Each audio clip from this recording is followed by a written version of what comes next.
ოფიციალური ინფორმაციით კი დღეისათვის საქართველოდან 17,000 ტონაზე მეტი ციტრუსია ექსპორტირებული. ეს ფაქტი საქართველოს სოფლის მეურნეობის მინისტრმა დღეს მთავრობის ხდომაზეც დაადასტურა. შალვა ფიფია ახლა კურიერის პირდაპირ ეთერშია და ის ჩვენ შეკითხვებს უპასუხებს. მოგესალმებით ბატონო შალვა. მოგესალმებით, მივესალმებით თქვენს მაყურებელს. პირველ რიგში ყველაზე პრობლემური საკითხი მინდა წამოწიოს მანდარინის რეალიზაცია, რა ვითარებაა თქვენს ხელთ არსებული მონაცემებით, რა რაოდენობის ციტრუსია დარჩენილი დასაკრეფი.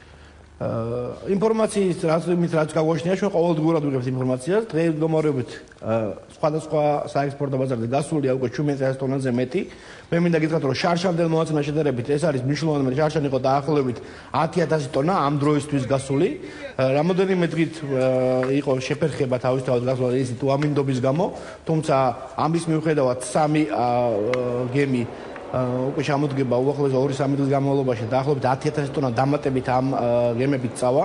რაც არის ძალიან მნიშვნელოვანი, რაც უნდა აღინიშნოს, რომ ჩვენ საკმაოდ ადრე დავიწყეთ მუშაობა ამ პრობლემის გასაჭრელად.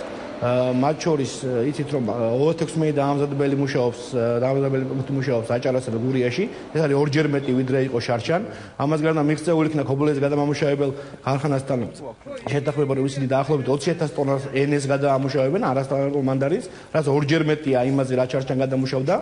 ასევე იყო მიღწეული მოლაპარაკებები ყველა საექსპორტო ქვეყანასთან იმაზე, რომ შემცირებულიყო ის ტარიფი, სარეზერვო ფასი, რომლითაც ხდება დეგის დათვლა, რათა უფრო გამარტივებოდათ ექსპორტირების გატანა და რაც ძალიან მნიშვნელოვანია, უპრეცედენტოდ 13,800,000 დოლარით ხდება სუბსიდირება ამ ფასი, რადგანაც მოგეხსენებათ, რომ წლევანდელი მოსავალი არის ორჯერ მეტი ვიდრე შარშანდელი. შარშან სარეალიზაციო ფასი იყო 50-63 პარგლებში, წელს შესაბამისად, რადგანაც მეტია მოწოდება, სარეალიზაციო ფასი არის დაახლოებით 45-45 პარგლებში სტანდარტულ მანდარინზე და ამიტომ იქნება მიღებული გადაწყვეტილება, რაც გახმოვანდა კიდევაც რამოდენიმე ხნის წინ, რომ 15 თეთრი დაემატება სუბსიდიის სახით სტანდარტულ მანდარინს და ფასი იქნება 50-60 თეთრი, ხოლო არასტანდარტულ მანდარინის სუბსიდირება მოხდება 10 თეთრით, რათა ფერმერმა მიიღოს 20 თეთრი ამ არასტანდარტულ მანდარინში.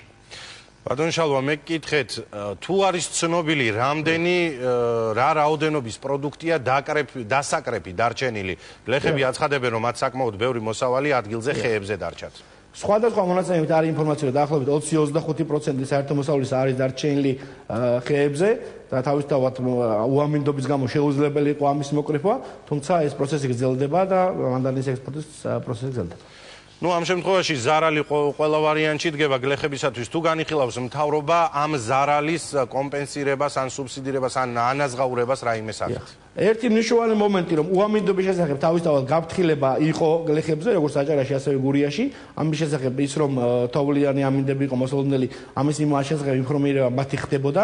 რაც შეეხება კომპენსაციის საკითხს, მე პირადად ვაპირებ ჩამოსვლას აჭარასა და გურიაში ხვალ, რათა ადგილზე გავესწროთ სიტუაციას და თავისთავად სიტუაციის შესწავლის შემდეგ ჩვენ განვიხილავთ ამ საკითხს. ბატონ შალვა, კიდე ერთი საინტერესო დეტალი, თქვენ ახსენეთ, რომ 36 ჩასაბარებელი, გადამამუშავებელი პუნქტი მუშაობს საქართველოში, რომელიც მანდარინის მოსავლის რეალიზაციაში ეხმარება გლეხებს, თუმცა ოზურგეთში მეციტრუსეები აცხადებენ, რომ მანდარინის ჩაბარება მაინც შეფერხებით მიმდინარეობს. კონკრეტულად ამ პრობლემასთან დაკავშირებით რა ინფორმაცია გაქვთ, არის თუ არა გლეხების განცხადება პრეტენზიების საფუძვლიანი? უამინდობის დროს, რა თქმა უნდა, ჩამბარებელი პუნქტები არ ამზადებდა მანდარინს, თავისთავად, როდესაც იყო შტორმი და იყო დიდი თოვა, თუმცა 26 პუნქტი ნამდვილად მუშაობს, ამის ინფორმაცია მე პირადად გამაჩნია, მათ შორის ეს პუნქტები მუშაობენ გურიაში, ისევე როგორც აჭარაში. ბატონ შალვა, საინტერესოა საბოლოო ჯამში რამდენი ტონა პროდუქტის ექსპორტი არის დაგეგმილი ექსპორტზე გასატანად? არის თუ არა წინასწარი გათვლა გაკეთებული? 17 ტონა გასულია, ხვალ ბათუმიდან კიდე 4,000 ტონის გატანა იგეგმება. საბოლოო ჯამში ზამთრის სეზონზე ქართული მანდარინი რა რაოდენობით მოხდება უცხოურ ბაზარზე? ესე იგი, მოლოდინი მე გითხარით, რომ წელს შარშანზე თითქმის ორჯერ მეტი არის უკვე გასული. შარშან საერთო ჯამში იყო დაახლოებით 30,000 ტონას ექსპორტი მოხდა უცხოურ ბაზარებზე და ჩვენ ვიზგავს, რომ ორჯერ ამაზე მეტი ექსპორტი მოხდება.